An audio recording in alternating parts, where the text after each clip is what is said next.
Good morning, good evening, good afternoon, and welcome to another episode of the 1885 show, your cool-down episode after Millwall escaped with a 3-1 victory away at fellow promotion and playoff contenders Hull City. We're going to go through all the stats in the game, the key moments, the starting 11, give our 1885 show man of the match as well.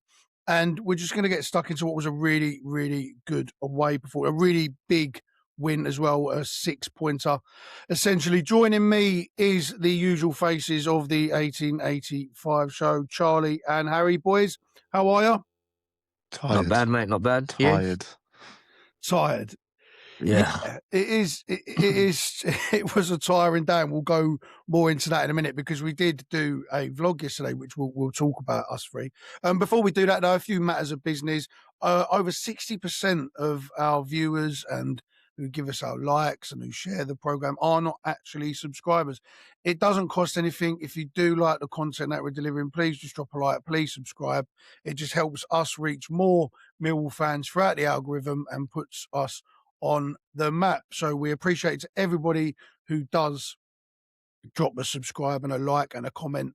We read all of them, we get back to all of them, and we couldn't do this without you. We're not doing it without you. So we appreciate everybody nonetheless. I know we keep saying it, but into yesterday's game then, gents. 3-1 away win at Hull. We was all down there, the three of us and little Fred.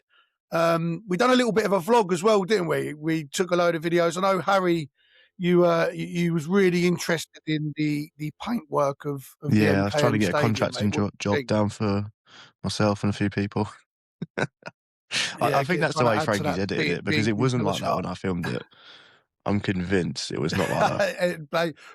He's blaming the editor. So when Frankie comes to edit this, I won't be surprised if Harry gets cut out of the show completely when it comes I just think it was a good paint job down in Hull. But no, it was it had everything, that game, Char, right? I mean, we didn't look very, very good, to be honest with you. I thought, in fact, it was quite a poor performance. We've seen this before. Hull were all over us. We expected Hull to have a lot more of the ball, and we just had to try and ride our time and deliver in moments when we had them. What was your take on the game overall?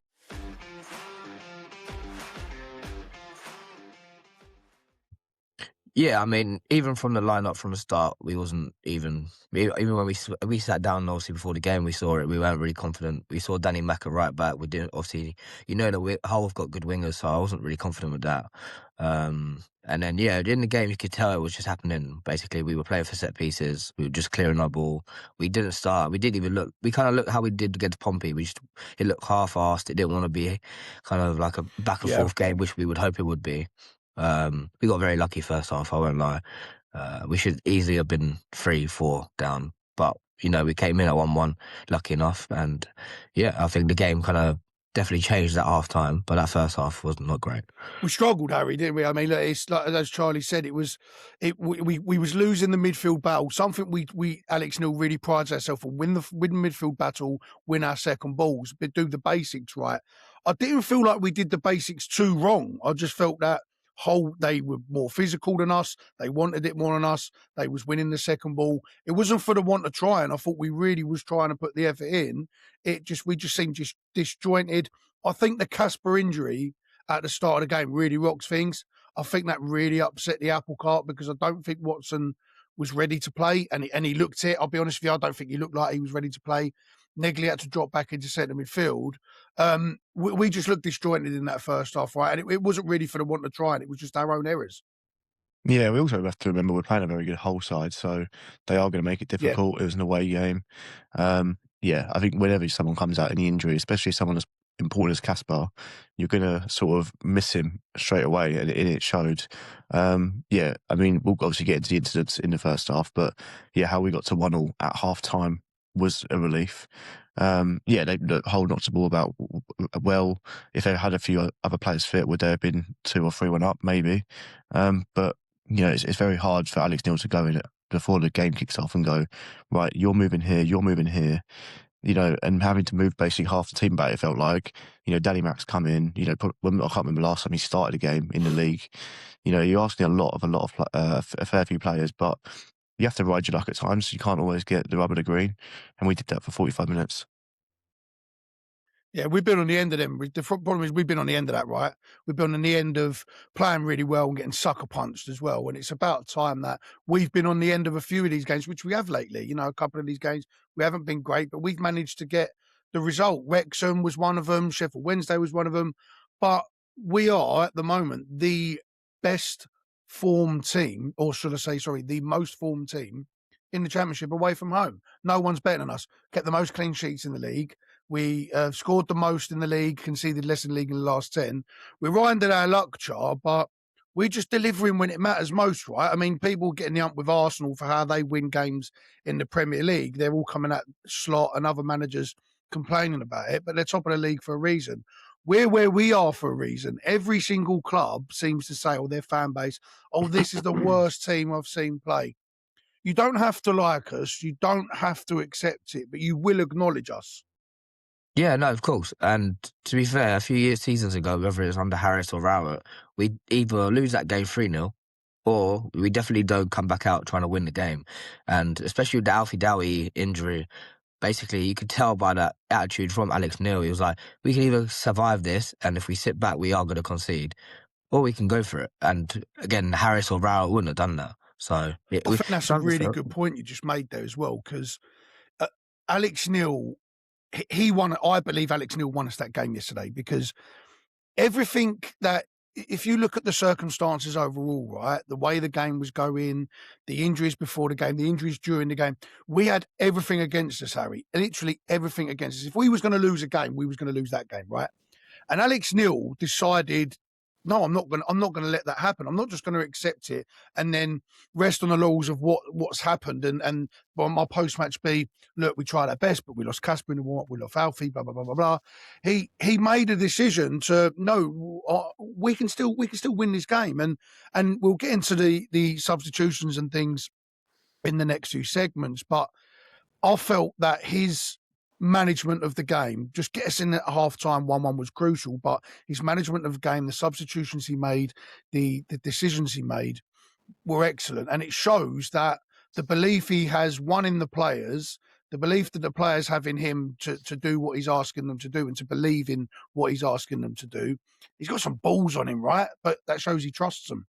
Yeah, exactly. And when you look at it, obviously, like I said, losing Casper in the midfield, could have easily made that an excuse at the end of the game. Oh, we lost Casper. He's a vital cog. Yeah. Then you go, he makes Nedgley turn to prime Marcelo at left back.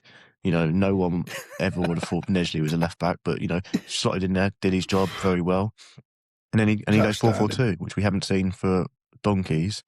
And I thought Ivanovic, when he came on yesterday, caused havoc. We always say about Ivanovic, he don't put himself about enough. It's not laziness, but he's just not effective sort of in that sort of 20 to 40 yard area. I thought yesterday he sort of destroyed the whole back line. That allowed Coburn to get the goal as well. I thought them two were brilliant when they were together. Is it a long-term plan? Maybe not, but I thought them two were brilliant. And it just shows that, yeah, he's not a... years gone by, like Charles said, we would have gone 2-1 down and then reacted.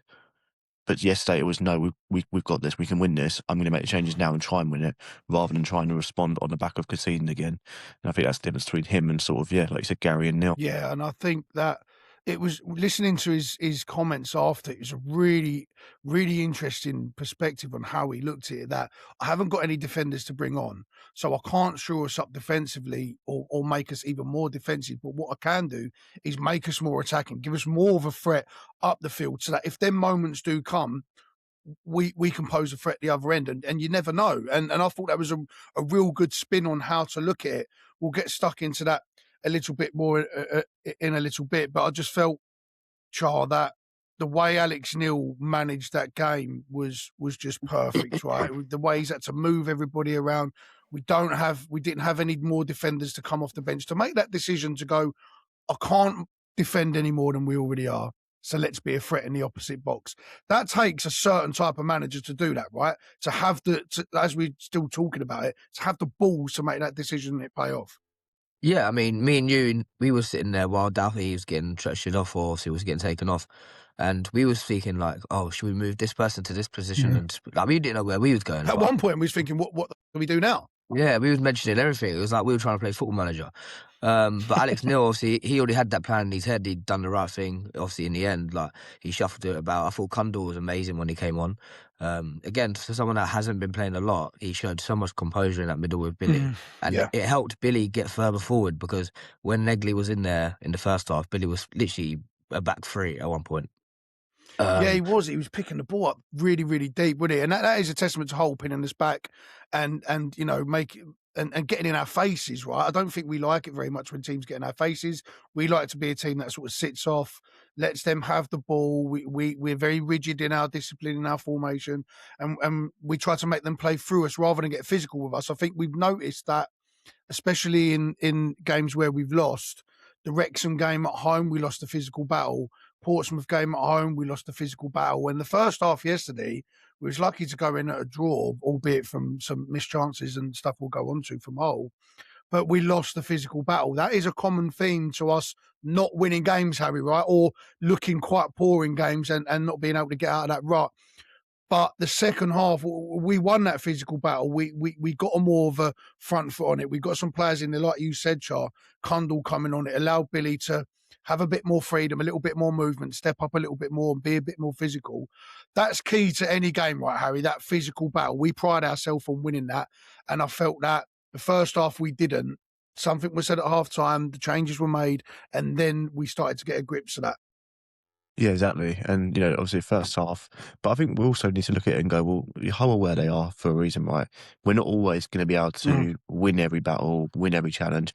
I think the problem was yesterday was that if that had been down a den and there'd have been an onslaught like that, you know, not people would have been booing, but people would have been getting a lot more annoyed.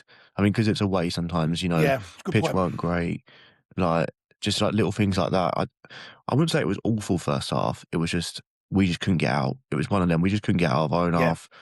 And sometimes you have to defend back to the ball at times. You can't. It's not always going to be pretty on the eye. It's not always going to be lovely balls into the box. You know, first time finishes and stuff like that. Sometimes you have to do 30, 40 minutes of hard groundwork. You know, try and work out tactically what Hull are trying to do, and then second half come out and stop them doing that basically. And I think Alex Neil basically did that yesterday. You know, first half was very much we're gonna allow you the ball in areas, but we're going to try and do our best, obviously, to not concede. I know we did, and we nearly conceded a second, which we'll get onto. But I think first half was trying to just tactically work them out, and then second half we sort of worked out where we can hurt them, and we went for it. We went 4-4-2, and obviously in false changes, it wasn't. We've gone 4-4-2 if Doughty doesn't come off. I don't know, but he saw how we can hurt them and made the changes very quickly. You're not always going to win your 50s. You know, there are going to be games. But if you get 3 points and don't win your 50s, you can only be happy. No, that's it. And at the end of the day, it does. Like Alex Neil said, it doesn't matter how you win at this stage of the season. It's points that matter. No one cares about how you played. We've heard that from Bristol City fans all season, that they're an amazing football team, but we're 15 points clear of them, sitting third in the table with the best away record in the league. So, yeah, I don't really care how we get them at the moment. But that's just our instant gut. We're going to come on more to the key moments in the game. We'll talk about everything else in a little bit more detail in a little bit. But let's move on to our next segment, being the starting 11.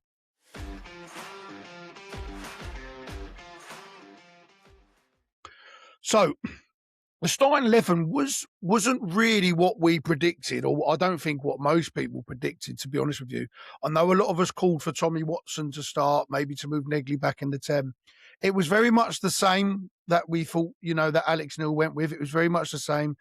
Although no Ryan Leonard in the squad, Alex Neil did come out after and say that he took a little bit of a knock. That's why it's come off at Preston. Didn't want to risk him with a game midweek, which is understandable. Caleb Taylor being the same, still doesn't want to risk him.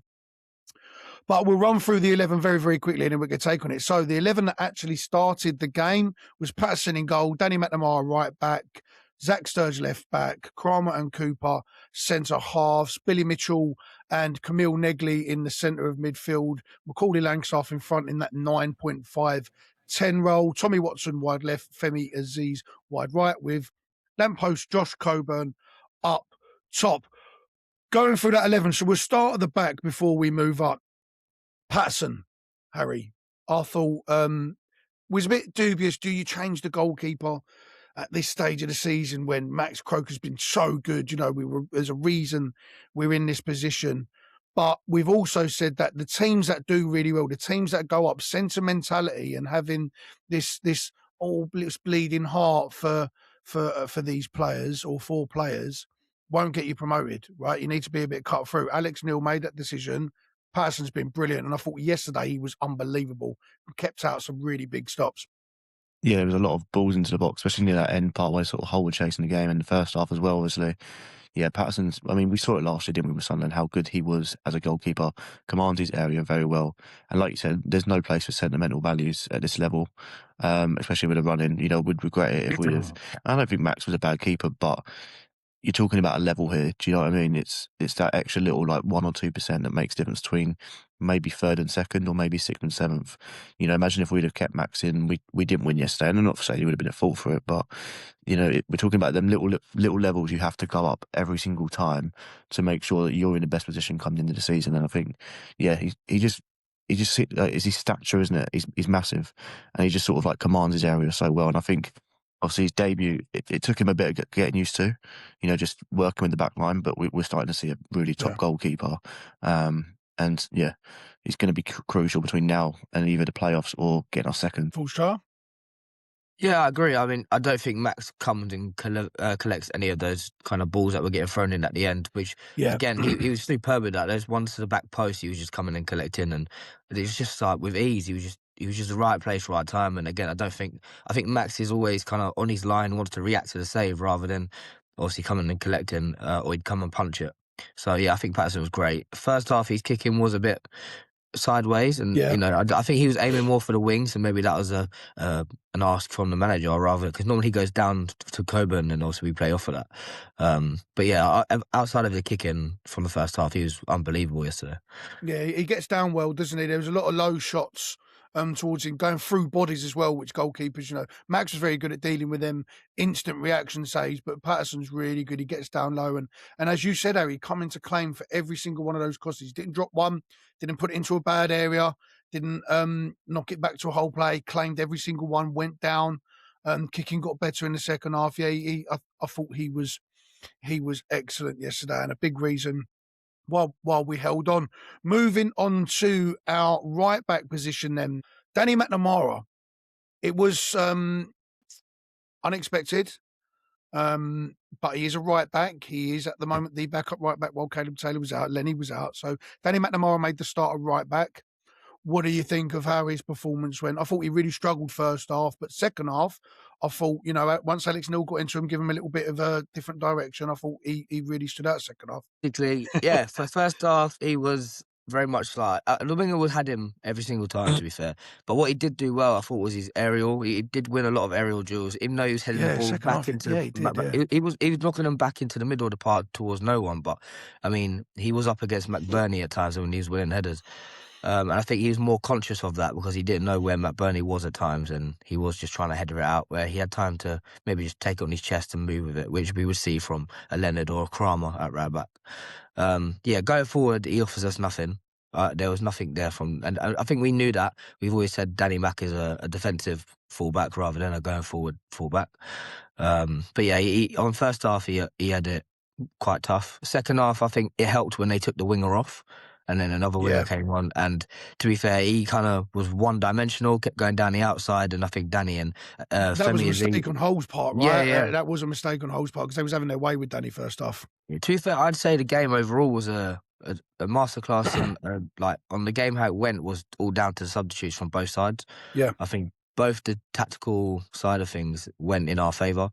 But yeah, Danny Mack, he definitely came back into a better shape in the second half. Yeah, I mean, I agree with what you're saying, Char. I mean, it's a big ask for someone who, like I said, I can't remember last time we started the league game, to come in against Hull City, who are fifth in the league. If win, they go third before the 3 o'clock games. And I've seen a lot of him and against some good players. And I thought, yeah, like you said, he looked shaky first half, but anyone would, wouldn't they, in their first start? It's getting up to their pace in the Championship again. But yeah, second half, I thought we dealt with everything that came his way. Won a lot of 50s. And like you said, we know we're not going to get him running down the wing like a Kramer, putting balls into the box. But what you are going to get is he's going to go through someone. He isn't going to let someone beat him easily. And I thought, for his first start in however long it was, I think it's credit to him. And I thought he played okay. It wasn't pretty from Danny Mac, and it never is. But it was 110%, and it was that Millwall sort of performance sometimes you need when you got to dig results out, I get told. Yeah, that's what Danny gives you. You're 100% right, both of you. That's what Danny gives you. Danny will, if Danny has a bad game, it ain't for the want to try him, right? Danny's Millwall. Yeah, he's Millwall through and through, and he'll die for that shirt. We know Danny Matt will. So when he struggled in that first half, it wasn't because he wasn't really trying hard. It was just he was getting cooked, and that happens. That does happen. But as you rightly said, that second half, we protected him a little bit more. The substitution went in our favour. It really didn't help Hull whatsoever, because Danny Mac was able to stand him up, be a little bit more defensively stout.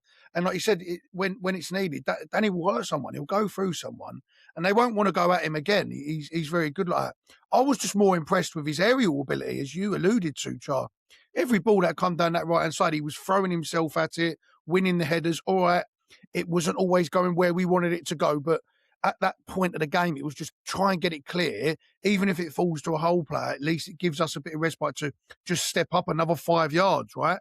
I felt Danny, the second half, was one player, I think, that really turned his performance around. There's a couple of others that we'll talk about, but I thought from first half, starting the game, to second half, how you ended the game, I thought Danny was the biggest switch in all of that from his performance, because, like you say, I thought he really struggled first half. But credit to Danny.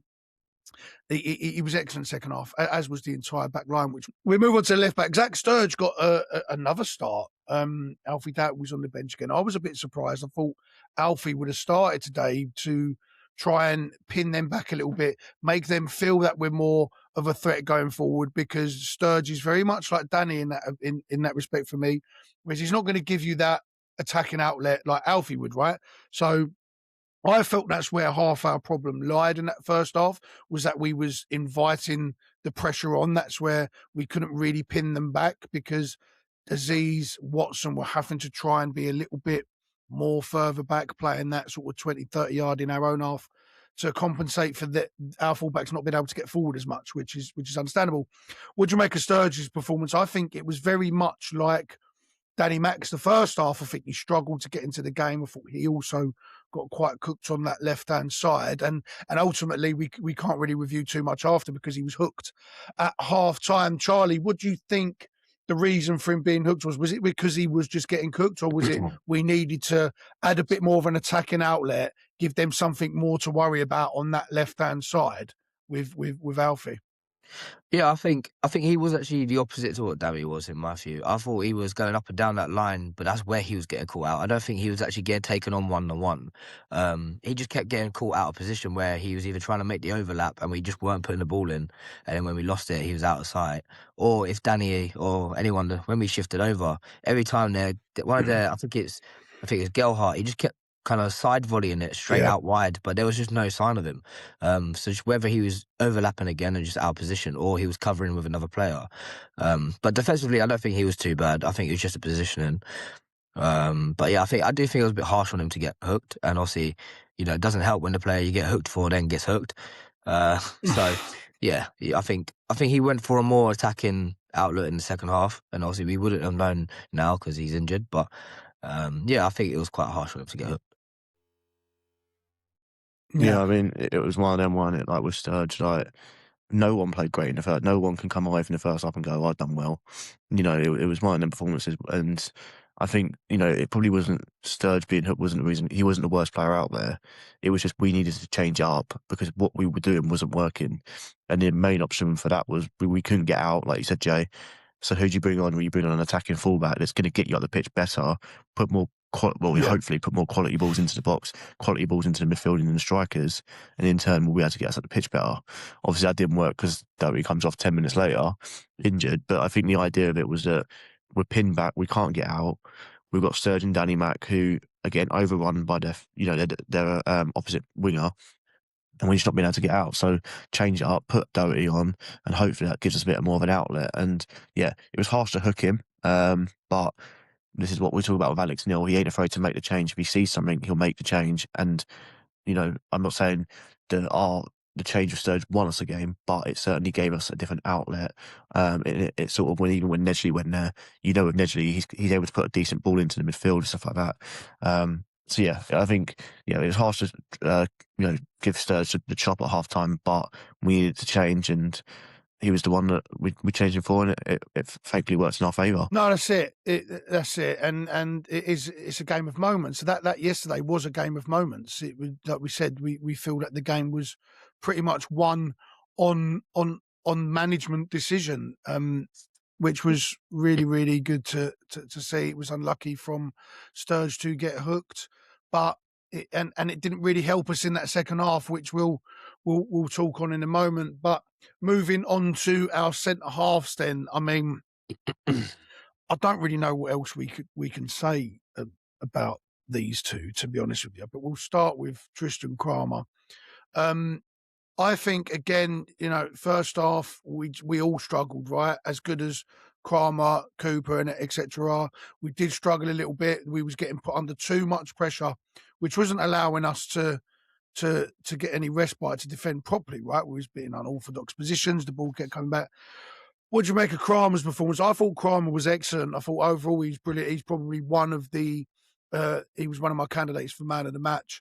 I thought he was brilliant, especially second half. I thought he was colossal. First half, I think the both centre halves did everything they could, really. I thought they played as well as they could. But yeah, your take on Kramer, I thought again, another really, really good showing from yesterday. Another assist.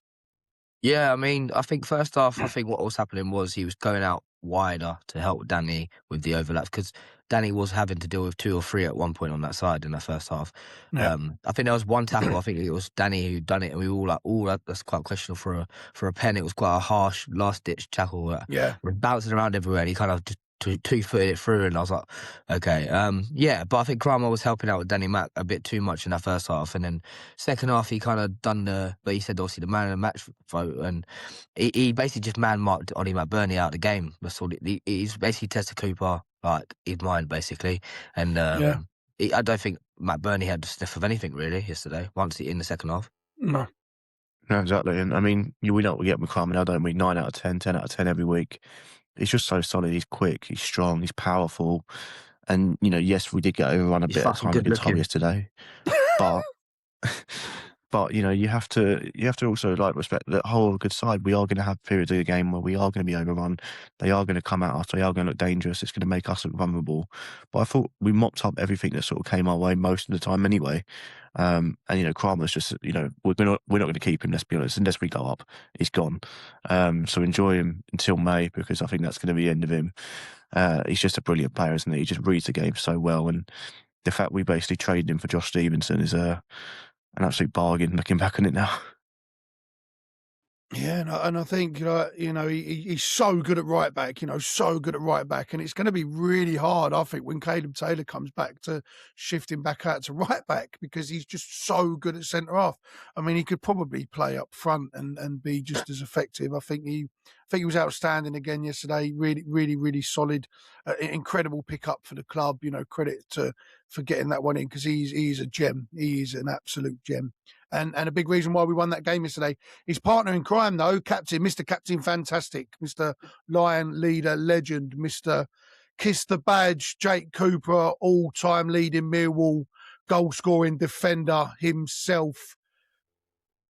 I don't know what else there is to say. I've made no secret for a very long time that I think Jake Cooper is one of the greatest players to ever put on a Millwall shirt. I really do believe that. And I believe when he hangs him up, it will be. And again, yesterday, he was Jake Cooper. What else? I don't know how you analyse someone who's so consistent, who's so reliable, who's so in tune with what we're doing, and who's just so he's just good at everything, right? And he doesn't look like he can be. He's tall, he's gangly, you think he's not quick. His brain, his football brain, the way he positions himself, there was countless times in that first half yesterday, the ball's been put through, a quick one through to Miles or to McBurney, and Cooper's there, a little sliding tackle to cut the ball up. He's spreading it wide. He's taking the ball on himself. He's driving forward, and then pops up with a goal. I mean, the goal to take that on the volley.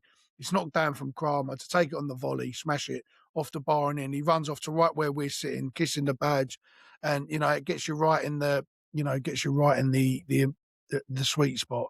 What do you make of his performance, Harry? I thought Cooper again. Although it wasn't something to write home about in the first half, he got his goal, and again second half just colossal as per. Yeah, I mean, you touched on it, Mill legend, and when like I said, when it's all said and done, people will look at him the same way they look at other Mill legends that were sort of before my time and stuff like that. He's such an important cog of his team. I think it's the first time he's kissed a badge. I can't remember. I'm trying to think before when he did that. But what a finish as well, by the way. That is a very good finish. If Ivanovic Djokovic says that, we're all going for a 6'7" clunky centre back to do that on the half turn. Yeah, it was a brilliant goal, and he just epitomises everything about Millwall. When we say about Millwall type players, and usually they come through the academy like your Mitchells and Danny Macks. Cooper is a Millwall type player, but also has the ability to raise the bar, if that makes sense. I questioned it when he became captain of the club. I didn't think that he was going to be a leader as he was, but yeah, just an immense player, and yeah, he just epitomises everything about Millwall. He's 110%, but he also comes up with moments of quality like yesterday. And I think defensively, very rarely do you come away from a game and you go, Cooper got run ragged today. He gets the odd one, every player does, but most games he's consistent with it all. And I think he just wins everything. Doesn't he? With Cooper, he's going to win everything. And what that does when you've got someone like Cooper and next to Taylor or Kramer, teams know there's no point putting the ball in the box because we're going to mop up everything. And like I said, for someone who's 6'7", does seem to get around the pitch quite a bit and in that box and win all the headers. It's just he's a leader. He's a legend, and he will go down as one of Mill's greatest ever players, like you said.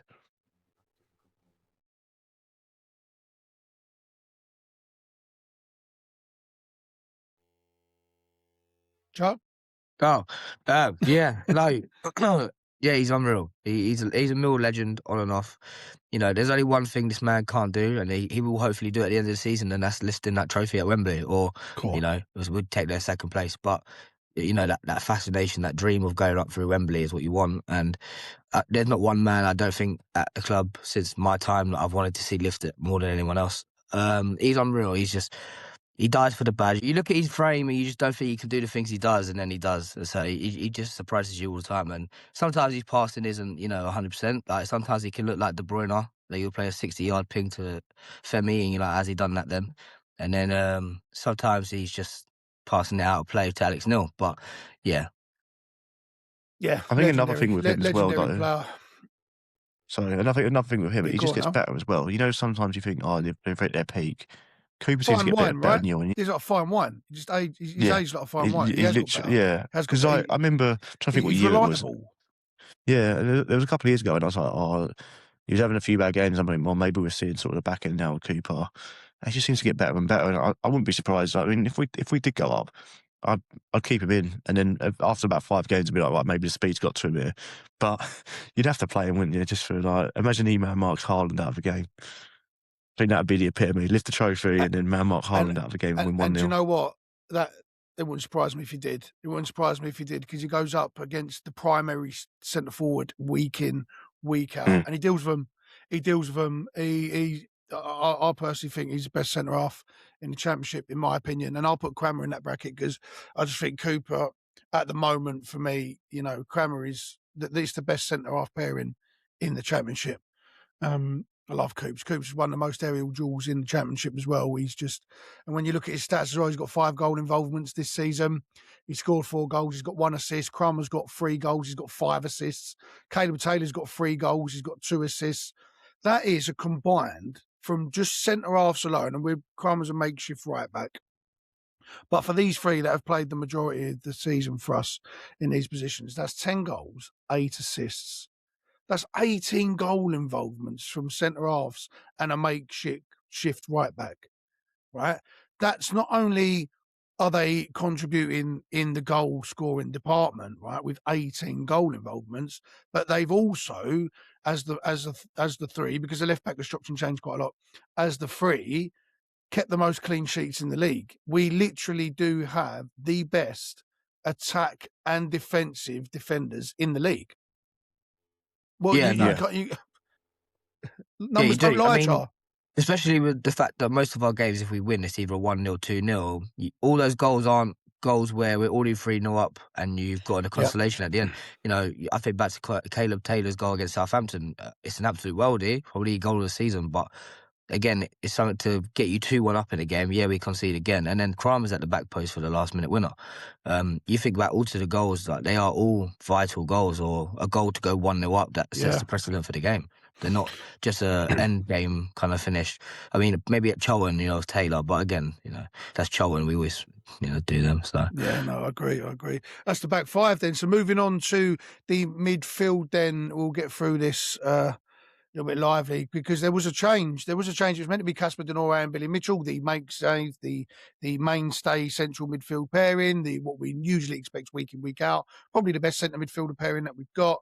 Casper picks up an injury, a groin injury, taking his last shot of the warm-up, Harry, and Negley has to drop back into central midfield. So it's a Billy and Negley centre midfield, which we have seen throughout the season. Negley's done very, very well there. Let's analyse their performance over a whole. Right? As a midfield pairing, what was your thoughts on the pair of them? Yeah, it was one of them. They weren't able to get on the ball well enough in the first half. I thought they struggled to sort of keep up with the tempo of the game. I thought Hull got a lot of the ball through the midfield and were able to sort of pick passes quite easily and then put it out wide. It's very hard when you prepare yourself for a game. You're told, right, you're going from left wing to centre mid. It is very hard to drop in. I'm surprised he didn't put Bannon in, try and get that control and dictate the game a bit more, and keep Nestle out wide, because I know we'll get onto him, but Watson did struggle first half. Look, with Billy, what you're going to get is you're going to get a bit similar to Danny Mack in that, Millness. He's gonna run through a brick wall for you, but sometimes maybe the final ball ain't there. Where Camille's got a bit more of that technical side, and obviously adds that to his game. It was one of them, like I said, first half, no one covered themselves in glory, but what we did do well is we held out. We got through that first half without we got tested but unscathed. No one pulled up for injuries and stuff like that. I thought it's a hard one to call, because it's unfair when you change it like that late in warm up. You're asking a lot of change in your head. It's just moving to centre mid. It's not that much. It's a whole different game plan centre mid.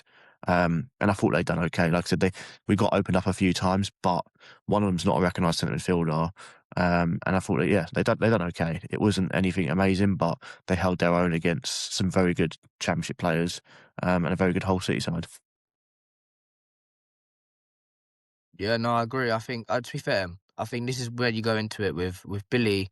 Week on, week out, most of the time he's having an 8 out of 10. He's our best overall midfielder, I think, at the club. I think so. But yeah, yesterday he was obviously having not a great game. Do you know what I mean? But again, even then, it wasn't a bad game. It was just a bad game for him. And yeah, having Negley obviously in that midfield, it kind of, I said, one had to be so much deeper. One was trying to obviously, what Negley's like, he'll press anything. So it was just out of positions and it wasn't working. But overall, I think they've done enough to see us to half time, which is what was pivotal. Then obviously, the changes came in the second half, which changed it. But I think it shows why we always say about, when we always talk about, should we just drop Casper Denor for Bannon or for anyone else? I think having Casper and Billy together is such a vital two in that midfield. Even though they are so similar, but they're both very well-rounded. So it's good to have two well-rounded people rather than having a defensive and an attacking centre mid pair. So yeah, I agree. It wasn't the greatest of games for either in the centre of the park. I will say, I thought Negley really tried his best. He works really hard. Negley, I thought he's excellent. I thought, in my opinion, he's probably the best player in the first half for us. Really, I thought he was. I thought he stood above just a little bit, just because of his work rate, his press. He was trying to get on the ball and make things happen. And Billy just found himself deeper and deeper and deeper. It's not really where he wants to be. He does that to cover. Normally, when the left back bombs forward, or to just drop in to pick up them pockets of play, to maybe start the play, he didn't want to be there all first half, right? So it did naturally, come on top for him. In part of the first goal, he's got a poor ball knocked back to him because Watson loses the header, and he hasn't got any time to think about it. He doesn't really expect it, and Holm bagged the first. But second half again, much improved with Billy. Billy was excellent, especially when Kundal come on to help him out. We'll look at the wingers and we'll start with Watson. Watson started on that left-hand side due to the Casper injury. Negley had to move inside, who was originally playing out left. And Watson came in, and I'll be honest, I don't think he was ready to start. I don't think he expected. And they say, you know, a good pro will always be ready, right? They'll always be ready to play. They train like they're going to play. They prepare like they're going to play. I just felt he didn't. I thought he was so off it yesterday. I mean, I don't know what your boys' thoughts are. And am I being too critical on Watson? But I really thought he was really off the pace yesterday. Harry, I'll go with you first. Yeah. I mean, you hit the nail on the head there, Jay. He just never looked like he got going. Every time he got the ball, it felt like he was going to lose it straight away. You know, he didn't win it any 50-50s. From what I remember, every time it went over that way, the defender sort of mopped it up. Yeah, it was just one of them. I get what you're saying with you know, obviously a good pro is always ready, but it is, your mindset is always, if you're not started, you sort of know. Do you know what I mean? There is that sort of element. But we know Watson, there was a player in Watson. And like I said, he wasn't the only player yesterday that didn't have a great game in that first half. We will see better glimpses of him. I think, in my opinion, I'd have put Bannon in and put Nedgley out wide, kept Nedgley out wide. That would have been my preferred choice of game plan. Or even Derek, right? To just shore up that centre midfield, a bit more physicality. But I just think Watson, once he played for us, he hasn't kicked a ball really for Brighton, and he's come on for like 15, 20 minutes here and there. So then to chuck him in for 90 minutes against a playoff contender with us, we was asking a lot of him. And I always say wingers, sometimes it's a very hard position to play because it's very hard to get in the game at times.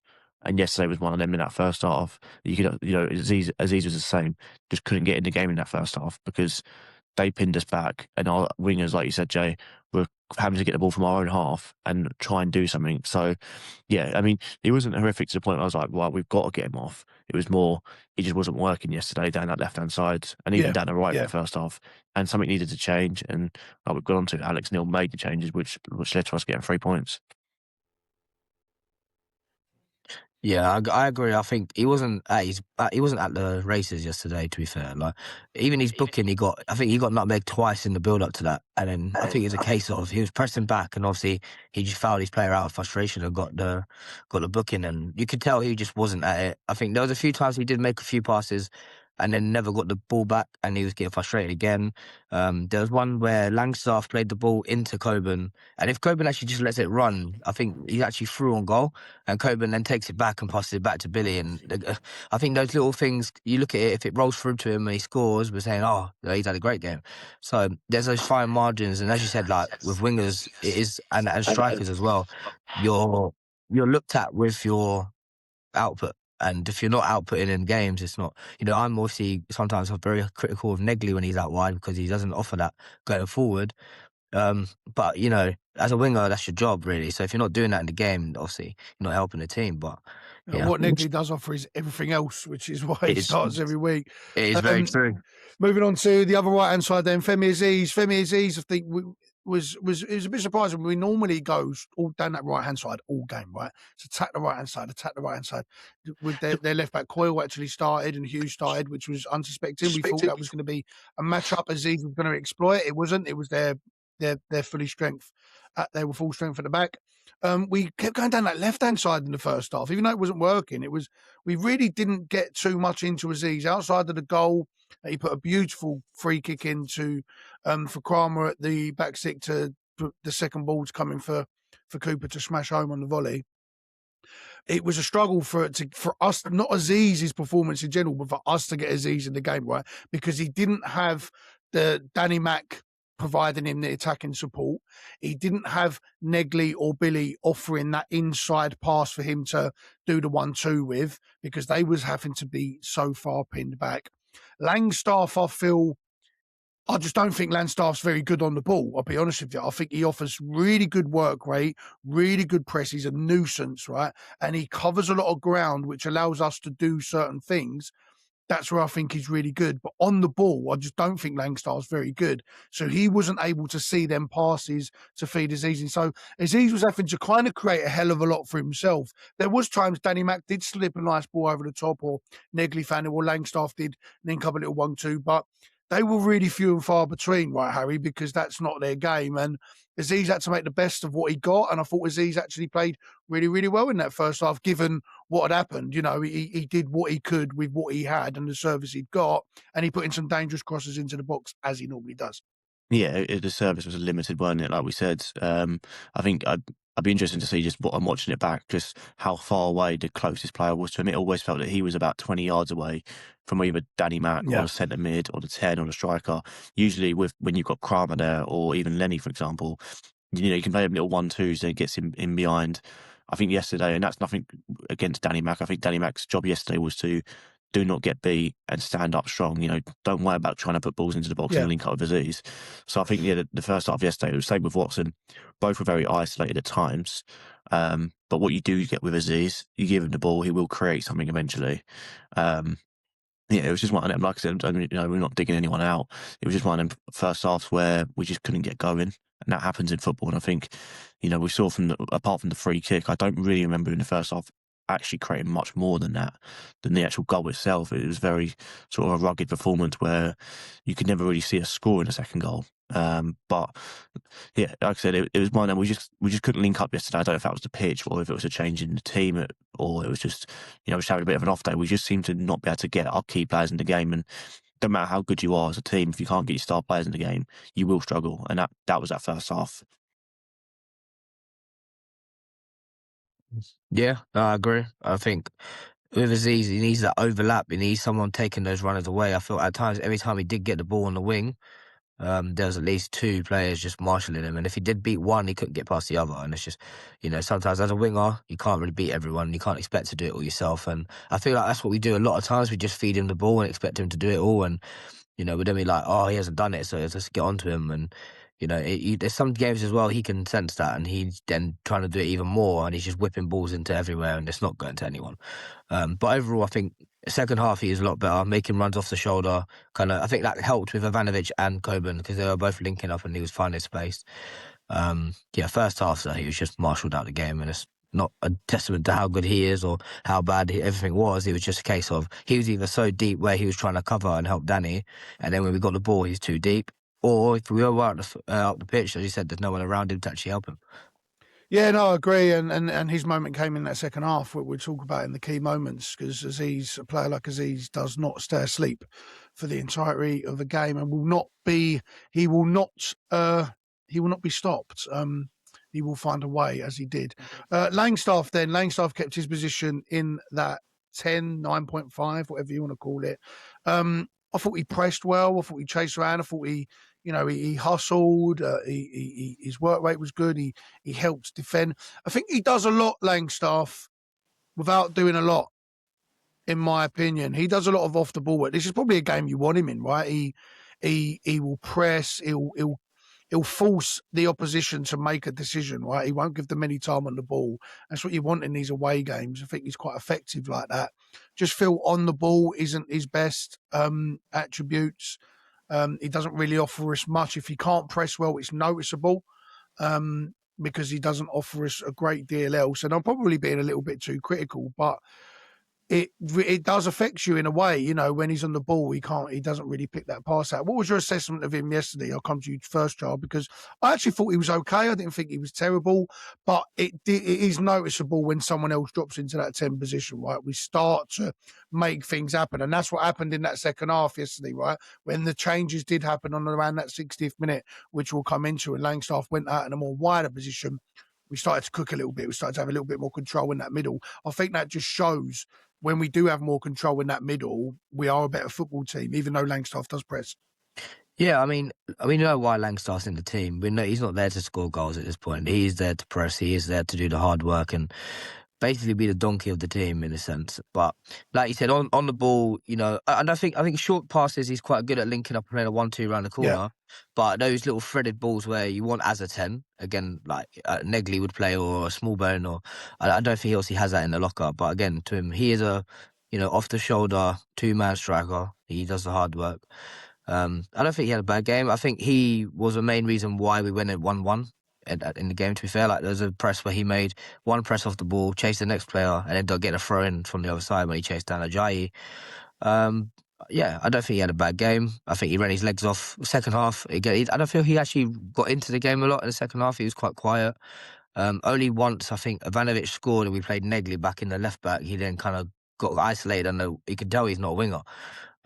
So yeah, I don't think he had a bad game. I just don't think he had a great game. But what he did well was he worked hard for the team, put himself about, and again, we know why he's in the team. But I think that's why the frustration with Ivanovic gets a lot, because if Ivanovic does half of that running that he does, there's no looking for Longstaff. Because when Ivanovic came on the team, if Ivanovic was to press and do the flicks and beat the man and hold the ball up like he did yesterday, I don't see why we need Langstaff in the team in the sense of pressing, because obviously we would have 2 pressing strikers who could do all of it. But I think that's the frustration with Ivanovic, is with the Ivanovic we had yesterday, he easily gets you 15, 20 goals a season plus the pressing, but we don't ever see that consistently with Ivanovic. Yeah, exactly. And like we said, with Langstaff, it's like, you know what you're getting, right? You're not going to get a goal scorer. You're not going to get someone that can create something, but you're going to get a load of hard work. And I think sometimes you do need them bodies in the team. And like you said, Jay, yesterday probably suited that, but I just felt it didn't really work yesterday. I felt that, and this is probably, like I said, this is probably due to a number of factors, the injuries, the change of the team. It just sort of was all a bit discombobulated at times, and that first half was very rough to watch at times. Langstaff, like, you can tell, like, in terms of technical ability, he's not a championship player. But like I said, what he will do is he basically allows Coburn or Ivanovic, whoever's starting, to sort of relax and just keep their energy for the moments when they need to be. And then yesterday was just one of them games where, he didn't get a lot of luck. But like Charles said, that one where he goes into the far, but it would have been our far end, and he's got slides in and wins the throw in. Just little things like that sometimes, just a little bit of a boost. I mean, I'd be tempted to go with someone else in the 10 on Tuesday night, just to freshen it up, different idea. I think we need a bit more quality on the ball at times, especially at home. But yeah, he's just one of them players, isn't it? You know what you're going to get on Langstaff. You're probably going to get 20-odd miles covered in a game, but at the same time, probably, he hasn't completed a pass more than 10 yards. He's been a good servant this season in terms of what he does off the ball. It's just a lot of on the ball work for him. It's much to be desired in it, and it then limits us because, when, like you said, when we get the ball and he gets it, you're almost thinking, well, he's going to turn back or he's going to overhit a pass to the goalkeeper or something like that. Where maybe someone with a bit more quality, like a Bannon in the 10 or something like that, would be more beneficial because he can pick a pass.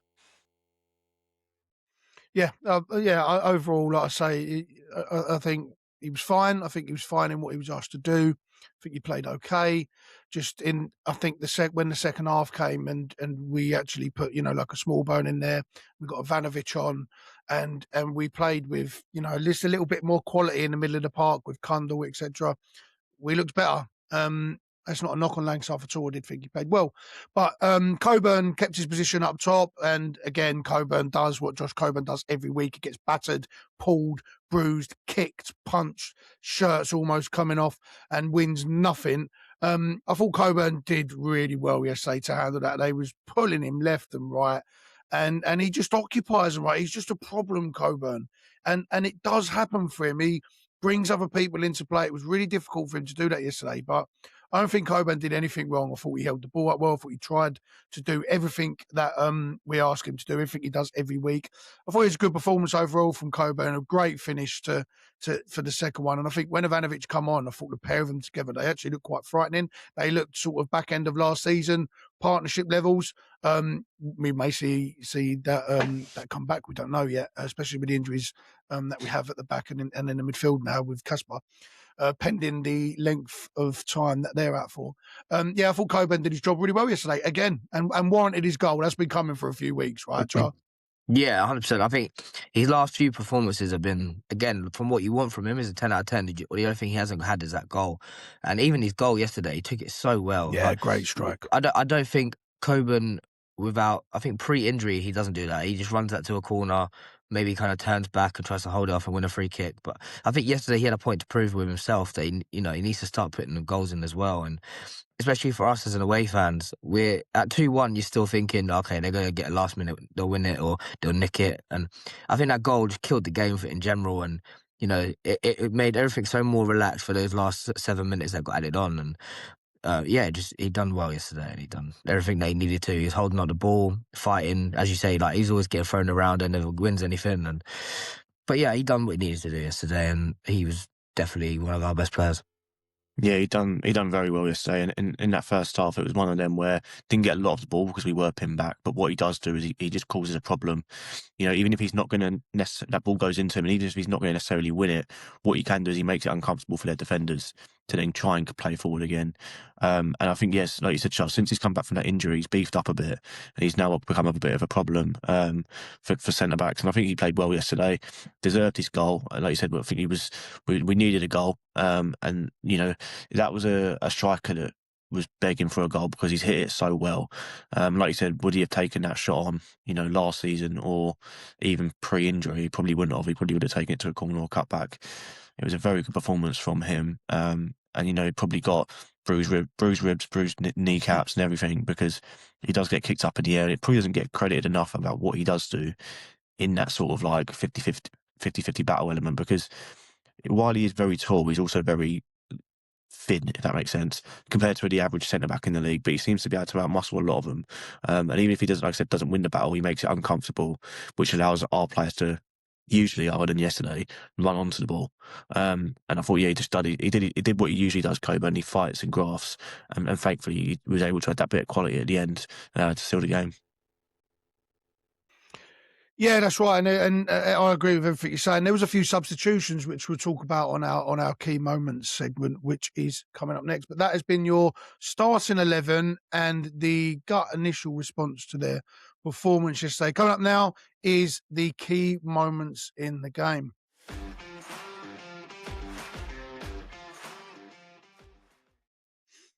So, some of the key moments in the game then, guys, we tend to have a look at these as some moments in the first half, some moments in the second half. We'll start with some of the early first moments. On 10 minutes, Hull hit the crossbar after a loose ball. The flag goes up for offside, and you're thinking, is this a warning sign, right? Because Hull, they were so much brighter. They're keeping the ball. They're controlling the tempo. We're looking to counter. Langsar's pressing really, really well at this point. But then on 14 minutes, it's 1-0 Millwall, right? We're on the back foot and it's 1-0 Millwall. Fantastic free kick in from Femi. He just floats it to the back step. And this is a training ground free kick, right? It's get it to the back step, Crammer peels off, he knocks it back into the danger area. And who's there? Jake Cooper on the volley, off the underside of the bar and in, runs off to the away fans, as we've already said, kissing the badge, patting the chest. 1-0 Millwall, 14 minutes in after being on the back foot. Yeah, I mean, as I said, we've already covered that. We was under the cosh the whole first half, pretty much, and that free kick was kind of like the one moment in the half we'd done anything of a threat. Yeah, no. But yeah, when it hit the crossbar, got us flagged offside. They even had a goal, chalked off, and it's just one of those. Like, we just knew it was good. Like, it was a warning sign. We knew it was coming. We could see that we weren't at the races. We were making those last-ditch tackles. As I said, there's one that's, questionable. I haven't actually watched it back, but Danny Mack last-ditch tackle, in the away fans, we all thought, oh, no. Like, even the whole fans, they're booing the ref. They're even getting after the ref, even though, to be fair, up until that point, I feel like he was all for them. But, yeah. No, I agree with what you're saying. But then it weren't too long, Harry, that on the 17th minute, Hull equalised. And it's sort of Coburn loses the ball, right? They run straight through. There's a couple missed tackles. The ball gets played. It then gets cleared out. It looks like that one of their players is in offside position. Watson doesn't win the second ball. It bounces through to Billy Mitchell, who doesn't expect it, sticks a leg out, doesn't get there. It's a quick 1-2. Patterson's beat. There's not much Patterson could do about that apart from make himself big, which he does. And Hull equalise, and you're thinking it's going to come now, because not shortly after that they get one disallowed, and you're thinking, God, and they complained about that, and that's more of a But Ollie McBurney was, if you don't know the rule, Ollie McBurney's impeding the goalkeeper. The ball is not in a winnable position, and they give away the foul. That kind of summed up the first half, right? At them moments, right, where it's Hull hit the bar like 3 or 4 times, and you're thinking, we need to get in at the half here. We certainly rode our luck in that first half, and I think the equaliser was a fair reflection on how Hull were playing. They deserved it. Yeah, it was. And if they hadn't have gone 1-0 up, they certainly deserved to score. And I thought it was a well-worked goal from Hull, to be fair. Yes, we could have maybe done a bit more and win in the 50s, but sometimes you just get beaten to the ball and they can pick pockets and they'll open you up. In terms of the penalty decision, or not penalty, the goal decision that got disallowed from Ollie McBurney, you've hit it nail on the head. It's, in my opinion, it is soft, but it's the law of the game, and I think that's the difference. It's soft, but it's the law of the game. The law of the game is if you affect the keeper when you're not playing the ball, that is a foul. Now, in my opinion, I've watched it back 100 times. If it's down the other end, I'm upset that we've not been given that goal, because I don't think Ollie McBurney does too much, but what he does do is he gets in the way of Patterson, obstructs him, so it doesn't allow him to come and get it, sort of impedes him, and that is a foul, ultimately. That's the law of the game. The law of the game is... He doesn't look at the ball, McBurney, either. Yeah, no, right? He doesn't. He doesn't, but the contact's very minimal. It isn't like he's gone in with an elbow or something like that. It is very soft, but that's the law of the game. If you impede on the goalkeeper, that is a foul. What was weird that no one sort of complained about it, but I don't... Because I didn't hear the whistle. I saw it hit the back end there and was like, "Oh God, here we go." I thought it was, we all did, all three of us. But by that point, you're just thinking, like, I mean, even though that was only like 20 minutes in or something ridiculous, I'm thinking we've got to ride our luck here for another 25 minutes, get into half time, because they're running us ragged. We couldn't get on the ball. Yeah. And it was just one of them. You just felt that second goal was going to come for Hull, and we just thankfully it got disallowed. Like I said, soft, but it's the law of the game. I'd be upset if it was with Dan Den and that got given against us, but ultimately it is the law of the game. And yeah, we got into 1-1, and I think that was the main thing. If we'd have been 2-1 down at half time, I think we don't get anything out of yesterday. No, you're probably right. And that is, and that's that was key, right, Charming? It was getting to half time with something, something positive, right? And tying the game after they've hit the underside of the bar 3 times, I think it was. A goal disallowed, and we run up. And we didn't really create much more after that. We had a half chance on 21 minutes where Aziz slides Langstaff in, and he just doesn't think about it, Langstaff. He's not on his toes, and it falls through to the keeper. If he's on his toes, he probably slots that under the keeper. But we got in at half time. Neil obviously had a resounding team talk. Josh Coburn said that they all said that first half wasn't good enough. Made a couple of changes. He brings Alfie and Cundall come on. Sturgeon, Watson both go off. Cundall drops into the centre of midfield. Negley goes back out wide. That gave us a bit of stability, right? With a bit more control on the ball, a bit of stability, a bit more of an outlet, Joe. Yeah, I mean, we saw that the first kind of couple of minutes of the second half. I think Doughty was starting to get forward, started playing balls over the top for the strikers to run onto, and even playing a little 1-2s with Negley and getting it into midfield, which he wasn't doing in the first half.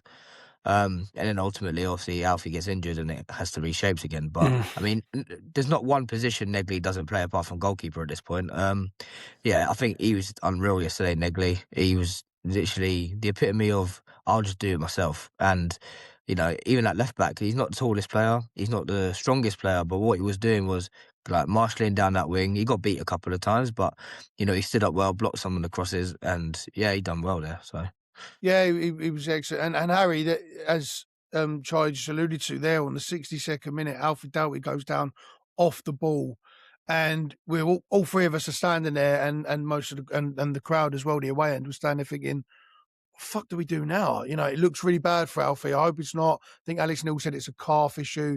It looks really bad. It looked really bad. It sounds really bad. And you're thinking, we haven't got anyone else on the bench. Wes Harding's out on loan. Ryan Leonard's not in the squad. Caleb Taylor's not in the squad. Joe Bryan's not in the squad. You're thinking, what can we do here? We was all contemplating, right, maybe we go 3 at the back. Maybe we drop Billy back into right back and move Danny over to left back. We was coming up with all these scenarios. One scenario that we didn't come up with on the 62nd minute, after starting off the squad sheet at left wing, moving into centre midfield, going back out to left wing into the 10, then ending up at left back, was Camille Negley. Yeah, I mean, he's the epitome of a player, like what Charlie said, where he'll just do what's required of him. He doesn't care where he plays on the pitch. And I thought, considering he's never played there before, I thought he'd done all right. He's going to get beaten a few times because he's not an out-and-out left back. But what he did do is he gave us that ability to, when he gets the ball, control it nicely and get us out rather than just smashing it away and panicking. He was able to just bring the ball down and then play us out. We was all literally trying to work out, weren't we? Like, who we got on the bench then? Who can drop in? What can we do here? Can we go like a three at the back or something like that? And it was just, clearly. Probably, I doubt they've worked on that. I'm not going to say that Camille Nesley's been playing left back in training, but just one of them players, like Nesley's just one of them players you just know. It was a bit hot and cold when he first joined, but he just gives 110%, don't he? And he's got that composure on the ball. He's not afraid to take on a man at the risk of potentially losing the ball. And I think sometimes when you play, if you're playing left back, it's very easy just to get the ball and just hook it under pressure. But he said was just to bring it down and play out, and then that relieves the pressure actually long term, because now we have the ball further up the pitch. I thought he done very well yesterday. I know we'll get on to sort of who we thought were our best players were, but he was outstanding once again yesterday, and you can start to see him growing into this league more and more week in, week out. I think when we signed him, I was like, he's just going to be like a flair player, in and out games, never going to be physical. If actually he's anything opposite that, he's actually a really good grafter. Yesterday just epitomised that. He could have easily sort of folded under being a left back, but if anything, he actually got better in the game. No, that's it, Char. And you think that no centre backs on the bench, no right back, no left back, Camille going left back. You're thinking this could get really, really rough. But as Harry, Harry hit the nail on the head with everything he said. He will just do what you tell him to do, and the commitment to do. And what's impressed me more, right, with this and with Negley, since the injury crisis and he had to drop in centre midfield, what's pleased me the most or been really surprising is just his commitment to do it. Right, some players you think, they might use their misunderstanding of how to play the position as an excuse a little bit. If he's gone, he just, as Harry said, 110%. His commitment to the calls to just give 110%, no matter what he's asked to do, is no problem for him. It's just, yes, boss, no problem. He just does it, right? Yeah, no, I agree. Even going forward yesterday, there was one point where he made a run from the left back position where we've worked it well with Kundal and Billy, and he kind of takes the ball down, feints the player, then he slips it inside, and Ivanovic could tell he has two choices there. He either turns and hits it, and to be fair, he plays a really nice inside ball to Coburn, and obviously it was just a bit too much on it, and Coburn obviously didn't get onto it, and I think he ended up getting into it before it went out of play, but it weren't obviously a goal shooting opportunity. But just like those little things there, it's just like, he's not going to beat the man in terms of pace, and that's what, when he's on the wing, it does struggle sometimes when he has the ball, because he's not going to run at the player like Aziz's and blast past someone. But what he will do is play those little incisive balls and 1-2s and intricate little insides, and he was unreal yesterday. Yeah, he was. He was fantastic. He was fantastic.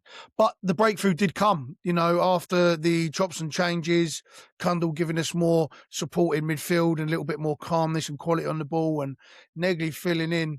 I think to play left back on the 69th minute, Mill will take the lead, and it's Ivanovic. He come on to. There was a couple subs where he come on. Smallbone came on a bit later, but Ivanovic comes on because we haven't got any defenders. We had to move Camille left back. So we've decided, or Neil decides, right, well, if I can't, as we spoke about earlier in the show, I can't make us more defensively sound, but what I can do is pose us more of a problem up the pitch. And we do that. I think Langstaff knocks it back on the left-hand side to Camille Negley, of all people, who slots it to Kramer. And that link up that had been missing all game because we've got unnatural players there that not really got that relationship with Femi, plays the ball out to Femi just how he likes it. And in typical Femi fashion, it's a quick step over and it's with his weaker foot into no man's land, right, where goalkeepers and defenders hate it. Exact carbon copy of what happened at Preston. It's across the ground at a decent pace, not enough pace where it's going to bounce off of somebody, but a decent pace where someone has to deal with it. The defender kind of does exactly what happened at Preston. He leaves it to Pandor. Pandor thinks the defender's going to get it. He makes a complete mess of it, the keeper, a complete mess of it. But there's the big Serb who'd had a really, really good opening 5 minutes to coming on, who just taps it home for 2-1. Yeah, he needed that goal as well. He really needed that goal. Gotcha. He needed the goal, and I think that kind of epitomises what the game for us was yesterday. It was just hard work and luck. We rode our luck so much during that game, and again, in most days, Pandor's going to just collect that and it rolls it out. We also got the luck of the green yesterday, and it's an easiest finish for the Serb to do. But I feel for him personally, it was a really good. I think for him, his mental ability of it, I think he's looking at it thinking, I'm now third place striker at this point. Coburn starting, Langstaff starting back-to-back games now. What do I need to do to get in this team? And I think overall, I think it's obviously you need to press and you need to score goals. It's either you, one or the other. So I think yesterday he kind of done both, and he scored goals and he done the press. So No, he did. That's 8 goals, 1 assist, 9 total for Ivanovic, Harry. Yeah, very. I mean, I was when we had Preston at home, I was thinking he won't score an easier goal than Preston at home, and then yesterday came about. Yeah, I have no idea what that goal he's done. By the way, I've watched it back about 10. I still don't know how he's not collected that ball. Yeah, it's like you said, it's a dangerous ball in from Aziz. Someone's got to commit to it. The goalie has then gone and committed to it. In my opinion, very late because the defenders put him off, and it's just gone through him. Basically, it was like glitched out, like it was like a FIFA thing. Like the ball just glitched through him, and then Ivanovic. Yeah, I don't know how much he knew about the ball hitting him, but right place, right time, and that's what you want your strikers to be. Yeah, I thought Ivanovic, besides even if he doesn't score yesterday, I think his actual game when he came onto the pitch was very good, very different. It reminded me a bit more of last year when he was at nasty Serb. That was, he would run.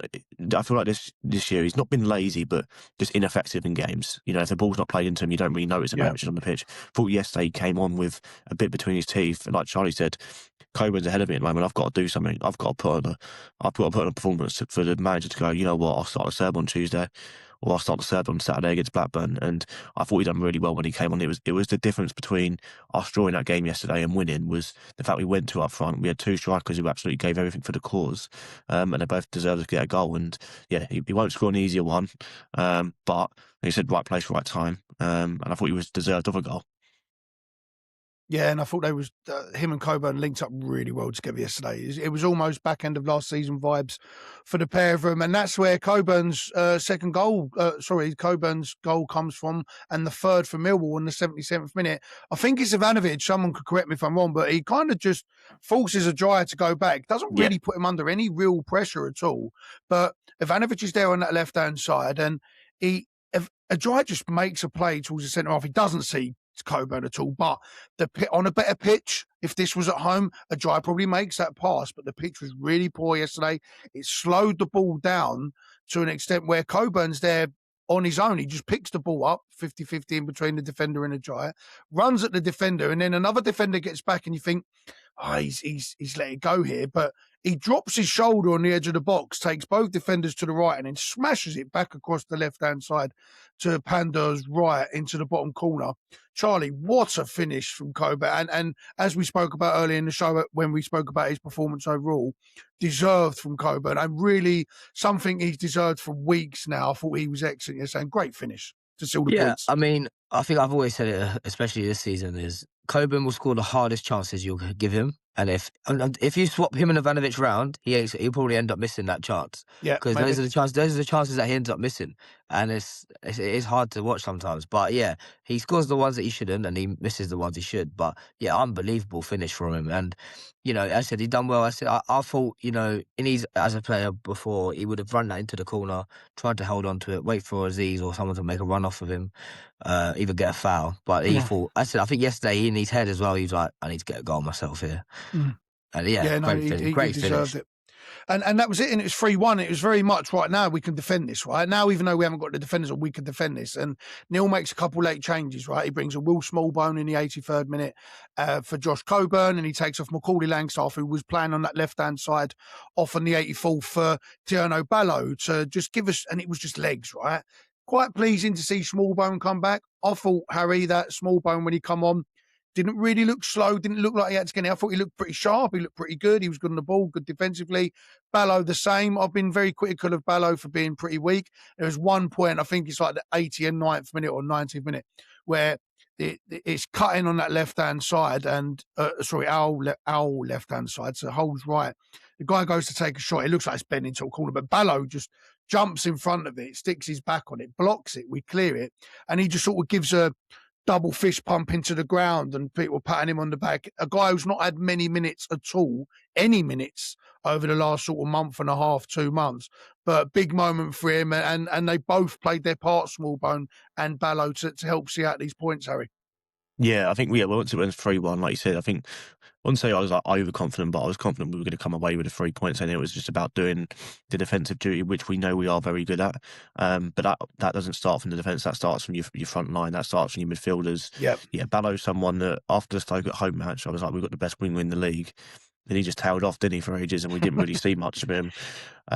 Yeah, very lightweight, obviously, Ballow, but yeah, that block yesterday was huge because, yeah, if it goes in just before the 90th minute, and then you've got 7 minutes at a time, they're at home, it's 3-2, there's a chance they're going to probably make it 3-3. So, yeah, good to see Smallbone back as well, because, I thought we were going to send him back in January because I didn't know how long he was out for.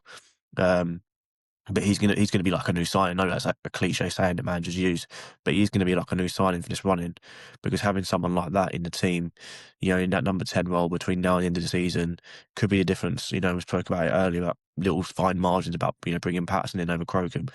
Talking about fine margins of teams here. And, he was obviously out of contract in summer, which is why I do think we kept hold of him, maybe. But yeah, bringing them two on, I think yesterday was one of the first times I looked at our bench and went, God, we've got some quality on there, haven't we? You look at players that didn't come on, your Mazu Sakos and stuff like that. We've got a good bench now. And I think previous years when we've sort of missed out on the playoffs and things like that, we've brought on like either League One fodder or like youngsters. And I think yesterday we were actually bringing on players that you go, well, actually, if they started, I wouldn't care either. They're good enough to start these players. And it's only because the other players are playing well, they're not starting. So, yeah, good to see him back. Yeah. It might take a few games, to sort of get them legs in the minutes to play 90. But, yeah, I thought when he came on, he ran himself about, did his defensive duties, which we just needed him to then. And I'm sure he'll get more and more minutes and be able to be more of an outlet in the front area, which we know he's better at. When we sort of need him to, it'd be interesting to see how much he plays against Derby. I don't think he'll start, but he can gradually build up his minutes before the international break, and then who knows, maybe after the international break, he could be a key part of the team that can hopefully get us to the Premiership. Yeah. Yeah, I think you've basically said the same, or like in terms of like hit it on the head, really. I think we've said it as well. If it was Gary Rowett or Neil Harris, you're probably throwing like Hutchinson on, going to a back five, sitting there with a 2-1 and, holding it off, really. But yeah, Smallbone, he came on, he made some blocks, he put himself about, he was pressing again like he was before his injury. There's one in the corner, I think it might have been like 93rd, 94th, where he blocks it with his back and then actually wins the rebound itself and kick clears it. And just in those moments, obviously, where you are sitting back in those little final minutes, and we do it at home where we're either chasing a game or anything, like those clearances, those little blocks, they'll win you the games. So I feel him and Ballo did really well. Yeah, no, they did. Everyone contributed in that second half, which was a complete different contrast to the first half. And that was down to the management and to what Neil said and to the players' commitment to wanting to turn it around. That has been some of the key moments of the game, our starting 11. Up next, for those of you that are interested, is our match stats.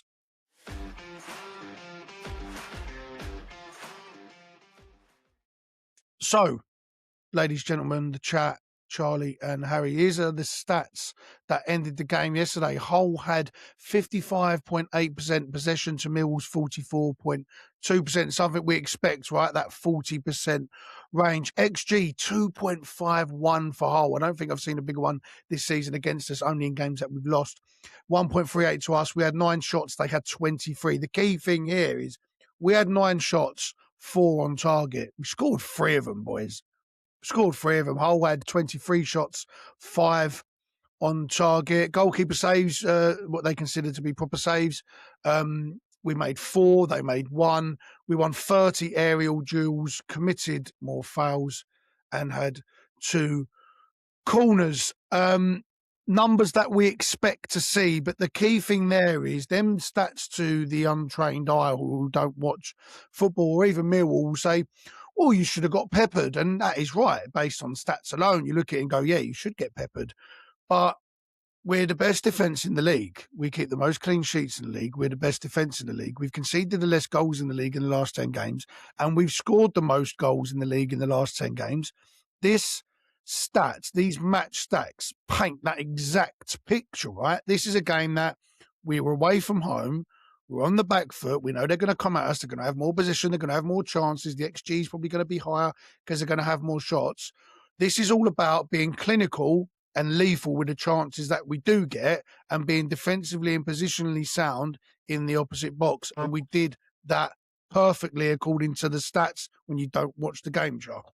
Yeah, I mean, if you don't go to the game as well, certain Mill fans will sit at home and be on Twitter all day. But, you look at the stats, it definitely paints a picture of how it kind of did play out. Hull were on top, Hull were having, but to be fair, those shots were the pot shots. They were having shots at one point from like 20 yards and just whipping them in, or it'll be a knockdown header from a Burnley that a keeper collects. And they weren't any, like, the only real clear chance they had to score was the one they did score, which is obviously the one where they get threaded through, he goes in a goal, and it's a great finish, to be fair. But outside of that, I don't think back to one chance where I'm thinking, "Ooh, that was, really close." It was. It's a classical Millwall away performance. I think back to Bristol City away as well, where we weren't really in the game much, and we call it more of a smash and grab. But this one, it wasn't really a smash and grab, because at times we were in the game, we were performing well, we were doing the right things on the pitch. So I don't really look at it as a smash and grab. I do feel like we were deserved victories yesterday, but I think so. I think so. I think that's right. We did deserve to win, Harry. Right? If you score your chances, which we did, you keep the opposition out, which we did, and you score 3 goals, 9 shots, 4 on target, 3 goals. That's efficiency at its epitome, right? It's just but it's just being clinical in front of goal when it matters. We're not always going to have the ball and create 100 chances. All we need to do is that when we do get the ball, we be efficient with it, we're quick with it, we move it quickly, and we create chances to score goals. I mean, apart from the header that hits the bar, like Charlie said, a lot of their shots were pot shots, and they had a lot of the ball that every team does against us, because we're happy for teams to have that ball in that sort of halfway period of the pitch and stuff like that. But what we will do is when they get sort of close to us, we force them out wide and we force them to put balls into the box, which we know we can scoop up. With us, it's, when we get the ball, we try and move it out to Aziz or Watson or Nedgley, whoever's out wide, and we try and put the ball straight into the box, into a dangerous area, and score goals. It wasn't a smash and grab by any stretch. We have, don't get me wrong, there has been games this season when we've gone and smash and grab to win, but you can't smash and grab and score 3 goals. If you score 3 goals, you've done something right for at least 20 or 30 minutes in that game. I thought we were... I think maybe 3-1 might have been slightly harsh on Hull, but I thought we were fair for a win, especially in that second half. I thought we were brilliant in the second half. It was definitely a game of 2 halves, which was flipped on the subs and the changes. But yeah, I thought we played very well in that second half, and I thought what we didn't do well in the first half, we basically got bang on in the second half. Yeah, I agree. Absolutely. That is the stats that show efficiency, right? It doesn't always go your way, but are you efficient with what you do? Can you nullify the opposition? 100 passes and then 10 shots. Yeah. Doesn't appeal to me. If you can get 3 passes and they're direct passes and you score, that's what matters. And at this stage of season, points that matter. And talking of points, that win does put us in 3rd place on 65 points, having played a game more than Ipswich, who sit below us in 4th on 64 points. Interestingly enough, and what's key here, it puts us 5 points clear of Hull in 5th place and 11 points clear of Derby in 7th, who we meet on Tuesday night. If results go our way Tuesday night, we could be 14 points clear of 7th place going into the running into the final 9-10 games. That is, would you say that's playoff secure, or we still got Blackburn, PTSD, and are we looking up now? I think win both the next 2 games at home. Yeah. Going into the international break. I mean, we've got very hard away games. That is the one thing we do have. We have Borough, we have Stoke, we have, although obviously Stoke have fallen down a bit, you're going away to a good Stoke side on their day. Gary Rowett at Leicester, he's always going to do something against us. And as you said, it's the away games, I think this season is where we'll look at it more. I think if we can get to that point where we are going to get into that last 5 games and we're still 10 points cleared, and we'll start celebrating. But I feel like at this stage of the season, where we have been in past seasons, I think it's easier just to, like for myself and probably a lot of Mill fans looking at the league table, you're like, 2nd place. But I feel like for me, it's just a case of whatever Ipswich do, match them. Borough, right. Ipswich, just match what they're doing. If they draw, you draw, great. If they lose, obviously you try not to lose, but as long as you can kind of keep that space in between that third, second, fourth, then I don't really looking down at fifth and sixth. So No, I agree. And when you look at it, Harry, they are some tough away games at Borough, at Ipswich, at Stoke and Leicester. But we're the best away team in the league. Why should we worry about going to these clubs and playing them away? They should worry about us coming to them, right? Exactly. I'm more worried about Oxford and all the rubbish teams that we get because we've got to play that are down at the other end of the table. Because that's Millwall. Whenever we have the ball, we don't play well. So I, I don't think we fear anyone in this league. I think we can go. We won't, but we could easily win every single game between now and the end of the season based on the fact that we just don't fear anyone. We could go to every game this year going, we can win this today. I look at the next two games, both at the Den. If you said to me right now, Derby, Blackburn, and Ipswich, you get 7 points, you take that, wouldn't you? A point against Ipswich and then 6 points over at the Den. Until we're secured, I don't think we're getting playoffs. Until it's official. Blackburn scars me. Too many other scenarios. Last year, I know Burnley was, we was asking a lot last year, but it's just always a final hurdle we struggle. So I don't know until it's official. But I am certainly looking more up than I'm more looking at Borough than I am seventh, which is a good thing. But yeah, I'm still permanently scarred from Blackburn at home. No, I agree. I agree. But at the moment, it is the time to be alive for Millwall fans, and teams should fear us. As we said, some of them numbers, in the last 10, most goals scored, least goals conceded. We are the number one team in the league for away wins. We're the best away team in the division. We just look like a juggernaut at the moment, and every problem that's been thrown our way, we seem to deal with, whether it be injuries, whether it be, players playing out of position, whether it be tough matchups on the road at 12:30 that we seem to have a lot of, whether it be travel constraints. We just seem to rise above it, and especially when adversity hits and we lose a game like we did Coventry and Portsmouth, etc., we bounce straight back.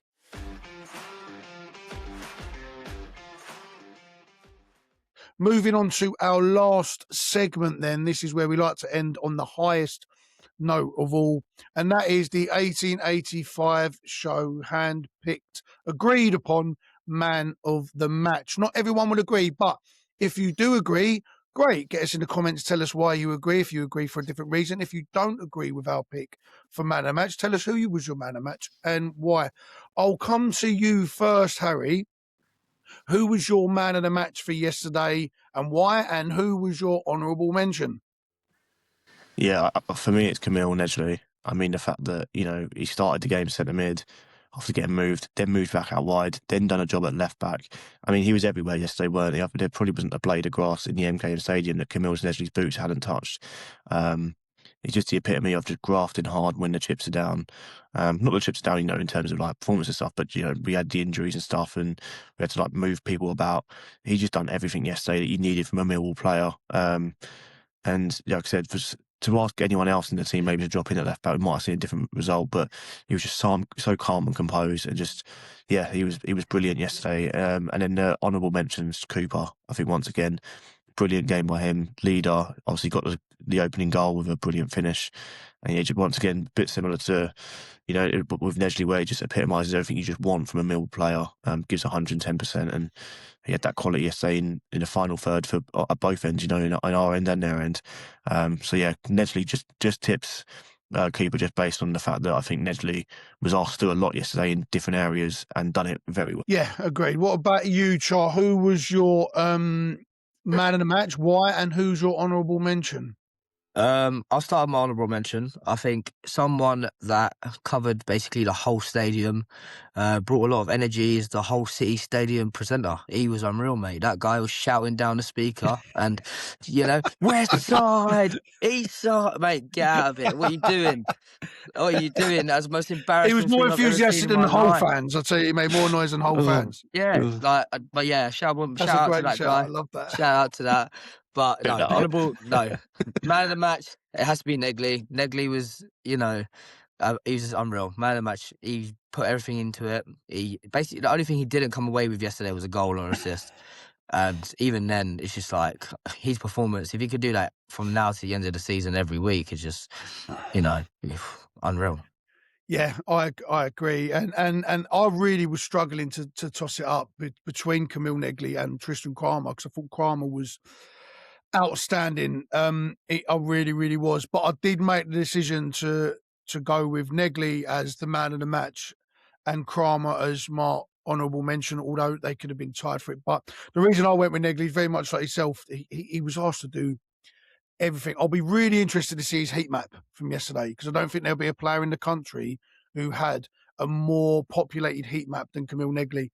To do what he done, to be asked to do what he done, you wouldn't ask of many players. There's not many players that you could ask to do that. He's incredibly versatile. We've shown that. And he just constantly drops 8.5, 7.5s, 9s out of 10 every single week. No matter what he's asked to do, the position he's asked to play, I think he's got fantastic range at the moment. He's so reliable for us as well. He doesn't take knocks. The amount of running he does covers, like you said, every blade of glass. No one does more running than Camille Negley, right? Or covers more ground than Camille Negley. He's just durable at the moment. After when I thought, a couple of injuries at the start, you're thinking, okay, but no, durable. I thought he was brilliant, and even in the first half, I thought he was a little glimmer of light. In that first half for us was with trying to deal with the physicality, because he's not a physical player. He's just a player who can play multiple positions, but he deals with everything. I thought he was outstanding, and the tweets about. I've seen some really funny tweets about, the old Ricky Gervais meme saying, "Oh, something like go and get the Negley," it just because he's just give us something. He's give us some really funny content as well since the game, of some funny images. We put a funny one up where Camille Negley's in his kit with goalie gloves on, because you just never know. So no, I think Negley wins it on that basis alone, just because of what he did for the team. Not just his output, but what he did for the team, what he sacrificed in order for us to get over the line. Camille Negley is the consensus. That is your 1885 show man of the match, with Kramer and Cooper being the honourable mentions. Brilliant, And the whole lads. city Thank you announcer. very much. Oh, and the whole city announcer. Yes, the whole city announcer who showed more enthusiasm and commitment to the game than the whole fans have got to add. But we're not going to sit. We could have spoke about refereeing decisions. We could have spoke about, Hull being hard done by, but these things happen to us every single week. So we're not going to do it. Welcome to the real world. Boys, brilliant. Thanks for that. As we said, look, third in the league, best away team in the league. Anyways, I don't know what else to say to finish the show. Have you got any final thoughts, Harry? Just, on to Tuesday. That's all it is now. On to Tuesday. Every game's coming thick and fast. We just got to win on Tuesday, back it up. I'm hoping Nedgley might go centre back on Tuesday. Fill that one, tick that box off. Yeah, the thing is, sometimes it helps having them midweek games. So just get the ball rolling. We won yesterday, and on to Tuesday, get 3 more points, and hopefully QPR can do us a favour today. Yeah, two home games on the spin now, really important games. Let's get them out, get them out of our system, and before we hit the real hard running, 6 points would be great. Let's get the Negley bingo card out of positions. He's only got a couple more to tick off. Any final thoughts from you, Charlie?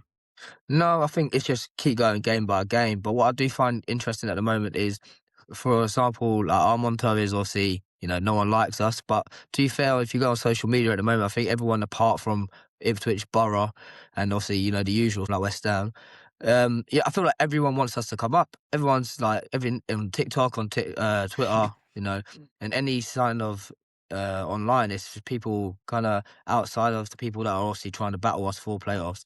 They're like, if we don't make it, we want Millwall to go up, and I find that quite interesting, to be fair.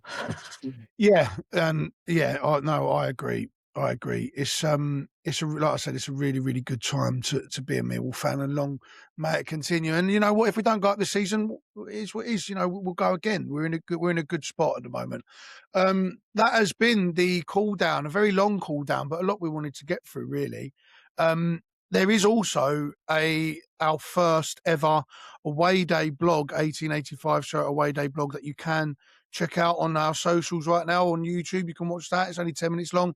There will be more of those to come. It is our first one. Please excuse some of the camera angles, getting a very nice, the paint job from Harry on his phone and some of the camera shots that we got. But we got some really, really good footage on there. The journeys from both of us going down there. Got Cooper's goal on camera. We got some of the reaction to Coburn's goal as well. So, and of Millwall fans. So, some really good footage that you wouldn't normally see from any highlights. So if you didn't attend the game yesterday, you want a little bit of an inside view, go and check that out. There will be more to come. In the meantime, if you do like the show, drop your comments in below. Let us know your man in the match. Let us know your thoughts on the game, your thoughts on Jake Cooper being the GOAT and one of the greatest of all time to pull on a Millwall shirt, and your thoughts going forward. But if you do like it, please also share and subscribe to the channel. We're pushing 500 subscribers right now, and we've also got something really, really big that we can't wait to announce, but we can't just yet. So with that being said, that's been Harry, that's been Charlie, I've been Jay. We will see you on the next one.